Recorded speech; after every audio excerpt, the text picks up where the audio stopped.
All right, guys, welcome to Daily Refinement. I think it's on auto start, so we're going live right now. I appreciate everybody stopping by. I want to talk about 2023 being the biggest opportunity ever and it being right now. I just want to go over a couple of things that I've been doing in my business that have really helped, and I just want to go over sort of like where I want to go with my YouTube channel. So let me know if you can hear me in the chat, and we'll just get straight into it. So I've always been in this situation where I've kind of been avoiding punishment. So like the way I grew up, essentially I just didn't do things because I wanted to avoid. I did things because I wanted to avoid the punishment of not doing it. And I don't want to run my life and my YouTube channel and my reselling business like that. I want to run it in a way where I positively reinforce the activities that I want you guys to do. So it sounds crazy, but I want to reinforce the activities that work, and the activities that don't work, I want to ignore those activities. So just to give you guys an idea of where this is going.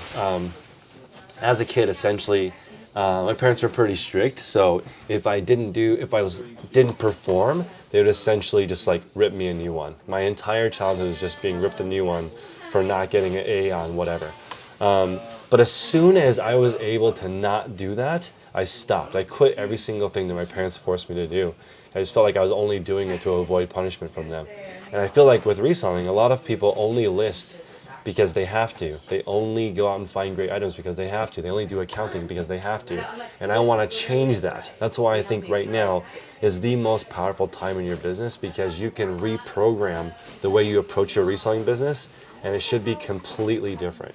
So I'm going to give you guys an example. Right now, my team has grown significantly, so I really have to be careful about any kind of process that I make, any kind of policy, because if it's a little bit off, we sell thousands of items a day, so when something is off, it can multiply into an insane problem. Everything that is a little bit off can be way, way, way off and end up putting me in a bad position. So everything's got to be really tight, really simple, really straightforward. Now, yesterday we had an error in one of our shows, and instead of telling people like, hey, these are the things that made yesterday bad, I don't want to be negative. What I want to be is give people the evidence and proof that if they follow the correct things, they can avoid a lot of headache and they can make things really smooth, and it can just be a great, profitable session. So that's how I want to approach my channel. So I'm going to give you guys an example of a few things that you can do. So our reset process here, when we're getting things ready for the day, is like garbage, janitorial, checking for supplies, making sure items are prepped, all of that stuff. That entire process only takes 10 minutes. But if you don't have it written out, it can take hours just because you don't know what the next step is. And like what ends up happening to me, and you guys let me know if this happens to you or not, but sometimes when I'm doing something, I'll like look for something to listen to or something to watch while I'm doing it. By the time I found something that I want to watch or listen to, I could have already finished the task. I waste a lot of time trying to like entertain myself while I'm doing something instead of just doing it and then afterwards doing the entertainment part. I'm to the point now where there's so much going on that whenever I do have my full focus, it's like mind-blowing, because at work, essentially, I'm in charge of all these different tasks. It's like me multitasking in a sense all day because I'm making these decisions or putting out fires. So if I just have 15 minutes, 20 minutes, 30 minutes to work on one specific thing, really makes a tremendous difference. I feel like a couple of adjustments here or there in your business right now are the difference between making a couple $100s a week and a couple $100s a day. That's how different it is. So my channel is about daily refinement, and I want to encourage you guys and inspire you guys to do the things that are hard. And I'm okay with my channel not getting a lot of views. I've finally come to terms with that. I'd rather just be positive and encourage people to do the right thing than just say like the end of reselling is next week, because it's not. End of reselling is not next week, it's never. As long as there are new goods being sold, used goods will always have a market. I'm never worried about reselling going away, to be honest. Like I've never thought, oh, what happens when there's no more stuff to sell? It's not really my thing. And I don't know, you guys can let me know in the chat. Do you guys feel like I am a negative channel? Do you feel like I'm an inspirational channel? Where I want to come across though is I want you guys to listen to my channel, get a couple of different things that you can take action on, go into your business, immediately take action, and then reap the rewards. Most of the stuff I preach on my channel will not give you overnight results. Like if you go change your shipping process or photo process or listing process or sourcing process, it's not going to immediately turn into more money, but it will compound the improvement over where you were before. Just before today's call, we were talking on our live streaming call in my group, and one of the streamers, I asked them, how do you balance your life right now? You have a family, you have children, you have whatnot, you have eBay. How do you manage it all?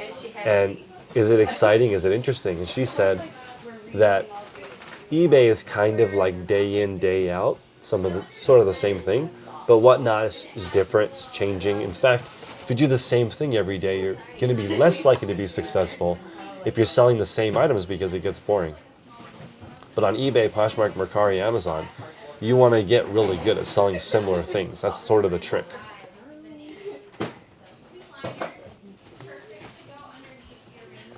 So for you guys listening right now, are you the type that are balancing a full-time job with reselling on the side? Are you part-time? Are you looking to build a full-time hustle?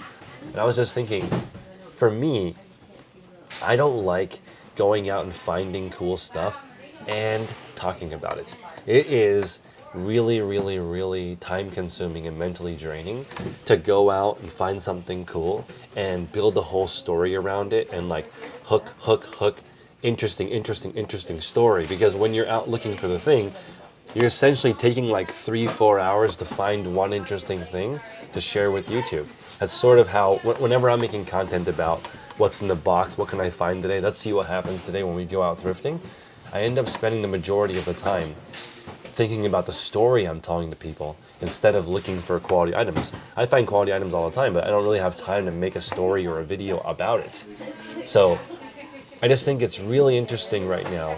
If you were to focus your effort, a lot of times people are focused on the story and like making sure something matches something specific.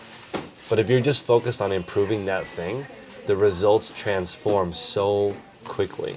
Like somebody told me that, or Jeannie in the group told me that I should write a letter to my post office carrier's boss telling them that he's doing a great job. And that might have more of an effect than just a tip or a Gatorade or a water. And I don't know why somebody pointed this out, but you know, we're supposed to offer our mail office carriers drinks or something nice, maybe a Gatorade or something. And the guy asked for a cup of water, so I got him a cup of water. It wasn't because I didn't have other options for him. I don't know why that even comes up, but the whole point is to try to make things improve in a way that's actually measurable. You want things to actually improve. So for here, if I'm trying to increase the pay for people, I'm trying to figure out how can I have them deliver more value to more customers and they can essentially get paid more.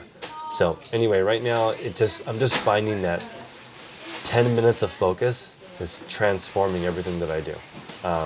My whole process at home, where I do the dishes, wipe the counters, floors, run the dishwasher, fill the coffee machine, that whole process, it only takes 9 minutes. Yesterday I was resetting the zero at home, and I was just like, sometimes this stupid thing takes me 3-4 hours. I'm just like, I set up a YouTube video to start the dishes, and then I'm like, have a conversation with somebody and it takes 15 minutes, and then I go do something else and it takes 10 minutes, and I have 2 kids under 2, so maybe go do something with them, and then 3-4 hours has gone by and I'm still not done with resetting the zero when it only takes 9 minutes. So now I just do it after I put the kids down. 9 minutes later, I'm done with that part. The house looks like brand new right after that.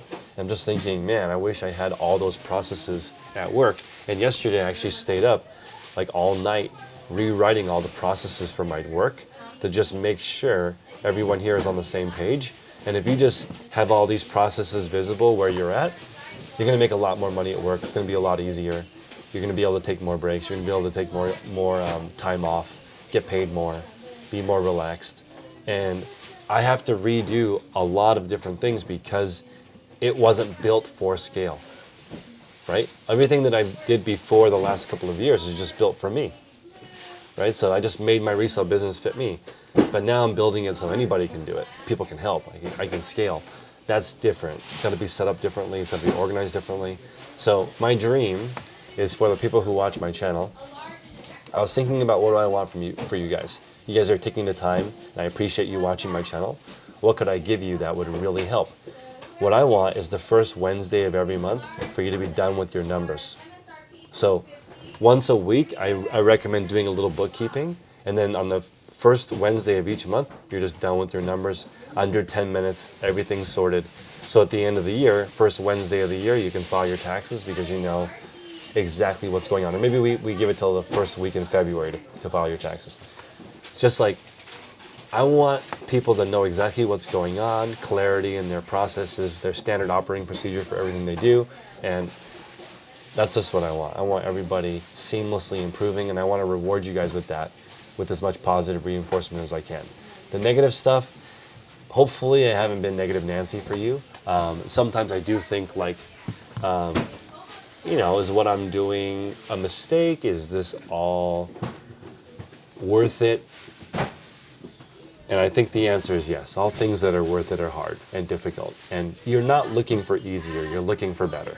And better is always harder, and I want to be here to help you guys with that. I don't know if you guys have any Q&A for me, but my main concept is I just want you to spend 10 minutes improving something in your business. I think it'll really, really transform it. 10 minutes and just focus on one thing and organizing it. And just everything works on a small scale, and I feel like that's the most difficult part of reselling, is anything you do works on a small scale. You start to grow though, things start to break down. It starts to become really difficult unless you have a very, very clean process. Like I'm working here, there's a lot of people working here. It needs to be tight, it needs to be organized. Otherwise it's just a nightmare because it's just too many people. So like for it to run nicely, this needs to be clean and simple. Regarding your channel, people say it's knowledgeable, motivational, and inspirational. Nice. And practical. Because sometimes I feel like I am like a downer in a sense that like I'm like talking about how hard it is or like, things that I've gone through.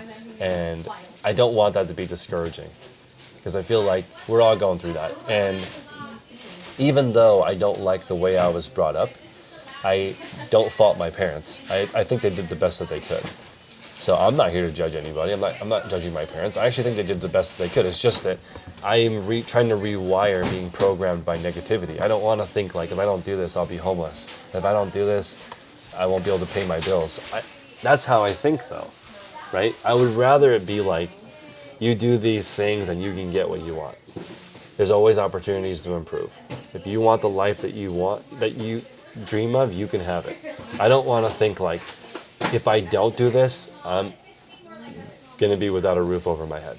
But for some reason, I like default to avoiding the punishment of not doing it. And I just don't think that's a positive way to do that. Like, I'm not here to judge anybody. Everyone's had their own situation and their own things they've gone through in their life. And I honestly think you're doing the best you can. But maybe doing the best you can, not to be negative, is not good enough because you don't recognize the opportunities to do better. That's what I want to say. Sorry, it took me 18 minutes to come to that conclusion. But essentially, you are not doing what you want to do fully with your life, but that's okay. There's today and tomorrow and the rest of your life to mold it into something that's more meaningful for you. Prob above says, I've been reselling for 44 days on eBay, quit my job, and I've been watching your videos since I started, Nice. and you have definitely motivated me to take this serious. I've sold 7.5K in my first 44 days. I love it. That's a beautiful start.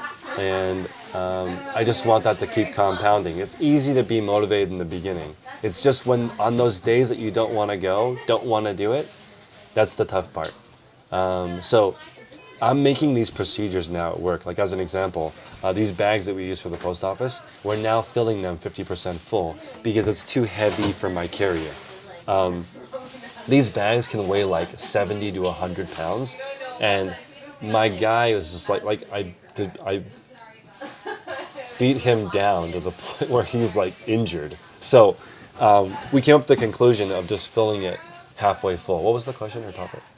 They've 75. been reselling on eBay for 44 days. yeah. They've sold 7.5K. Oh yeah, this is it. So it's easy to be motivated when things are good, but when things aren't going as good, that's when it really matters that you show up and look for the improvements. Because like, I don't want to wait until something goes wrong here. I want to preemptively think of what could go wrong, and everything that I can do to make it easier for my mail carrier is a win. Phoenix Resale is in the chat. He says, do you have any advice for a business trying to simplify as much as possible? How can you know when to stop cutting things out?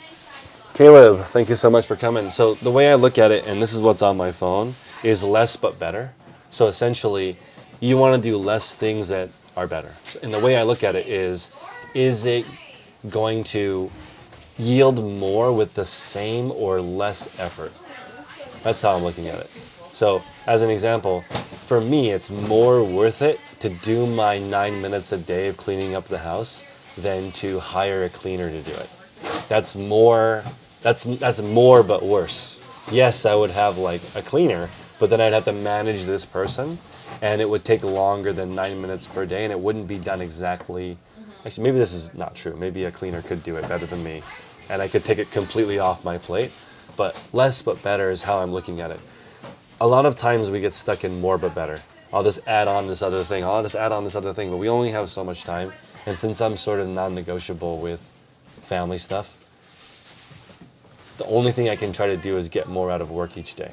And sometimes more money is not better. Sometimes more stress is not better. Sometimes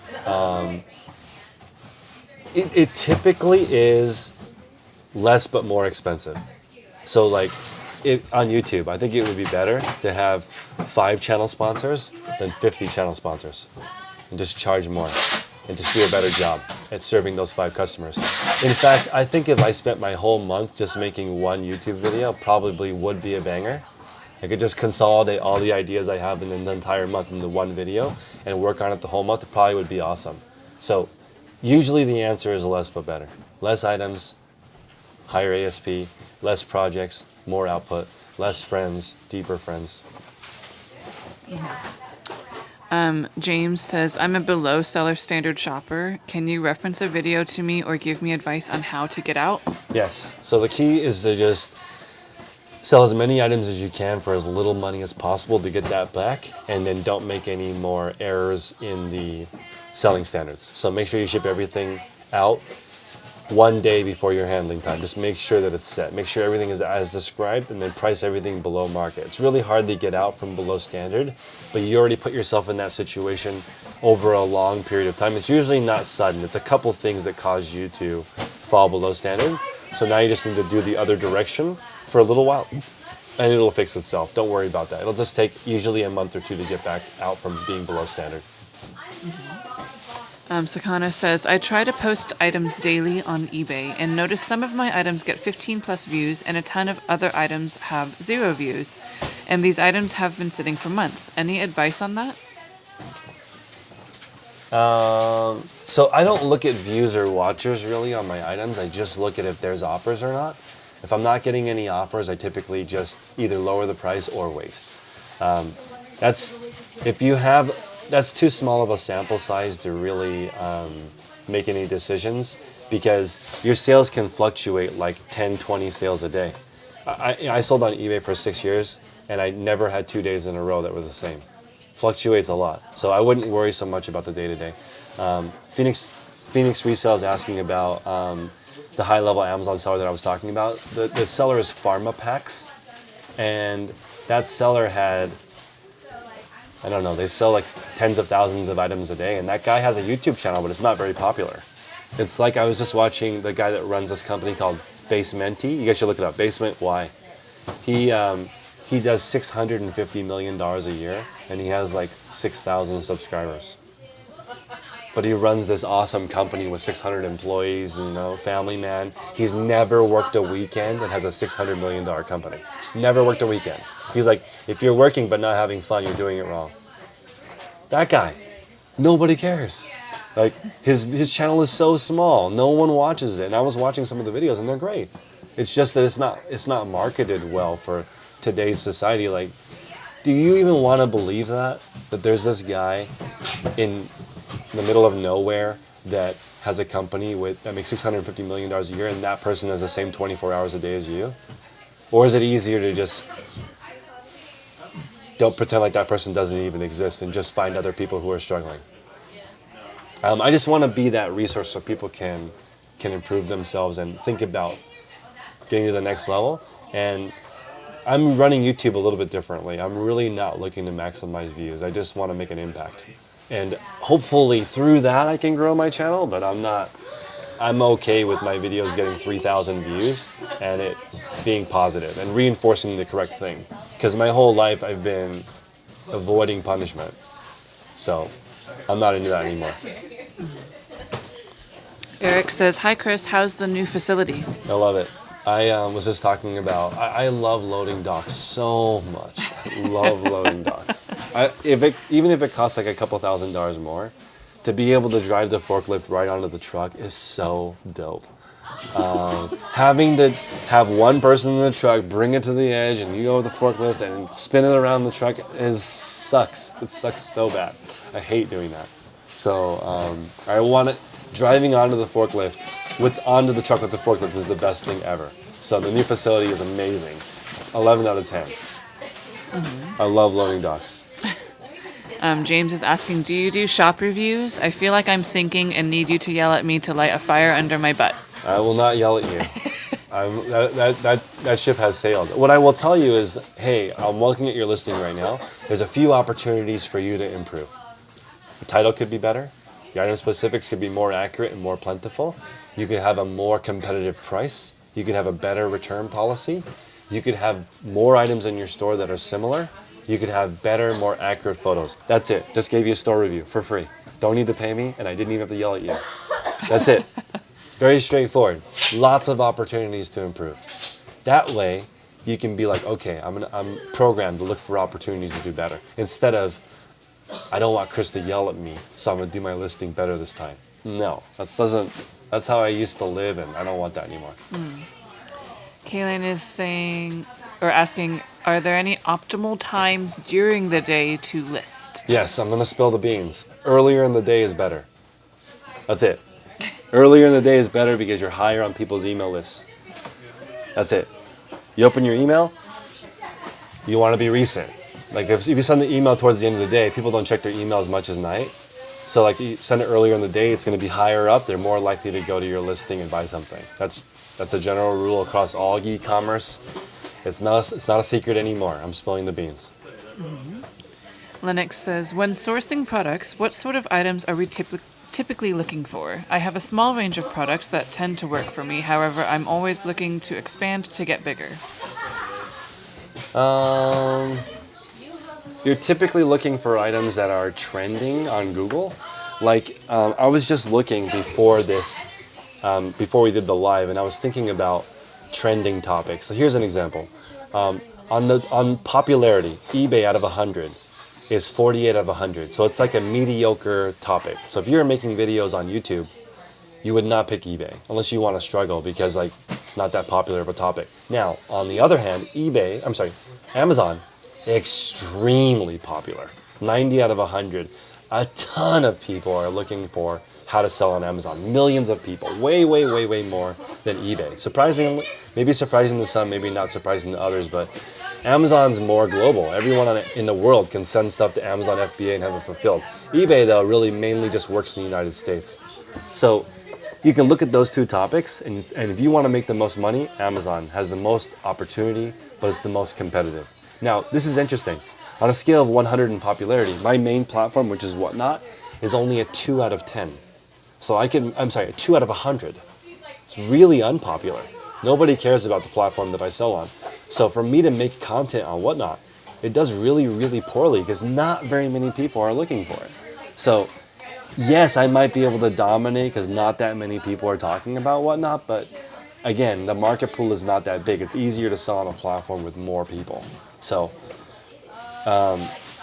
finding the right items is everything. They were asking, Nomadic is asking, did you say basement tea? Yeah, Is basement tea. Yeah. I That's forgot his correct. name. Somebody put his name in the chat. He started that company. And then JT's asking how much profit I made my first year selling on eBay. First year on eBay, I made $20,000 profit, but I started in October. So I started like October 5th, and then the first year I did $60,000 in revenue, 20,000 profit, but I started pretty much at the very end of the year. So first year still had a job and it was extra side money, but I started, I did like 17,000, 20,000, 23,000. Those are my first 3 months on eBay. IR Blavish says, I have redone my eBay store and got 2 sales this month, focusing on $20 with COG 4. Only, should I cross list? It depends. Like if for some people cross listing makes sense. I think I personally would rather you spend that time to list more items. But if you don't have enough capital and for some reason you think it's better to cross list, you can. Like I just think that it's better to do multiple platforms, different inventory. I sell on more than one platform, but I have different items on both.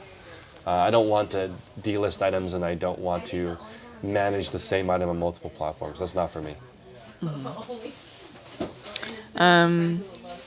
Ab says, I sell large items on Facebook Marketplace, but sometimes I would randomly get 0 views on my listing. How can I prevent this?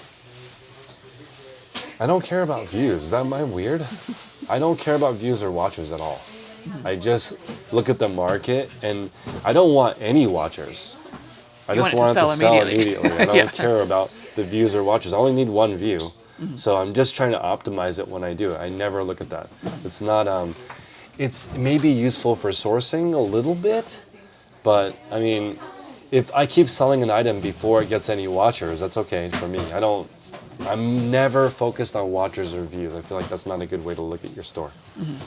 Prob Above says, I'm working out of my garage. Yep. I'm just wondering if you started out of your home, if you did, at what point did you decide it was time to move to a bigger place for business and why? I was in my garage until 3,000 items. I started at home. I started in an apartment, then I moved to a house so I could use the garage, and then I moved back to an apartment and got a storage unit. And then I went from storage unit to warehouse. That's my journey. Yeah, it was like 1 room in my house to a 2-car garage, 2 storage unit, 2 storage units, 3 storage units, warehouse. Camel Bulk says, just started watching you the last few weeks. Any tips for jumping into new markets? I mainly deal with low to mid-end collectibles, but I'm looking to branch out because I have the space. I would just sell collectibles on Whatnot or eBay. That's it. I like Whatnot because you can develop a following over time, and right now it's not that competitive. eBay, very competitive, but has all the customers. So I think they might be asking about perhaps other niches to sell. Oh, other niches to sell. Other markets, like markets of different types of items. Perhaps. I would say experiment with what's in your area. I recommend doing a local search. In my group, I have a little call on how I research what's trending on eBay as a platform, and then I research what's trending in my area, and then I go and find the items that are actually popular in my area. Otherwise, you can't actually find the item. I don't like for me, if I was looking for Southern Tide or Vineyard Vines, it's not as common here. But here where I live, Patagonia and North Face are very popular. So I would just source that. Or Filson. CC Filson is popular in the Bay Area. So you can, I think if you were to go thrifting here for a week, you would find at least 1 CC Filson, multiple Patagonias, multiple North Face. I would do that. But then if I was going to sell equipment in my area, since I live in Silicon Valley, there's a lot of equipment here. Tons and tons of equipment. So it depends on where you live. But if you live in Alabama, you probably don't have as many used servers and e-waste as we do here. It just depends on where you live. But you guys probably have more hunting and fishing gear than here. So depends on where you live. And I'm going to take one more question. Let's see. Well, Charm City was asking, how much impact do you think your selling name weighs on sales? None. As long as you're consistent, you could be ABC store. And I think in Japan there's a store called ABC, and it kills it, ABC Mart. So I mean, you don't. BHFO is the largest clothing seller on eBay, and they just use their kids' initials. Right? It doesn't matter. I think you shouldn't have a negative name like doesn't matter. I saw that as a username before. Just pick something positive. Okay. But I also think professional. So not like Bob's Emporium of Weird Finds. Not that professional, or like Todd's Odds and Ends. It's cute, but like I like Todd's Store better, or Todd Mart. I'd pick something a little bit more. I like Todd Mart. Chris Mart. It's completely fine. I like that. It's just things that you would find in your store. But I gotta go. I got tons of stuff to do. I appreciate you guys. All right. We'll see you See next you next week. week.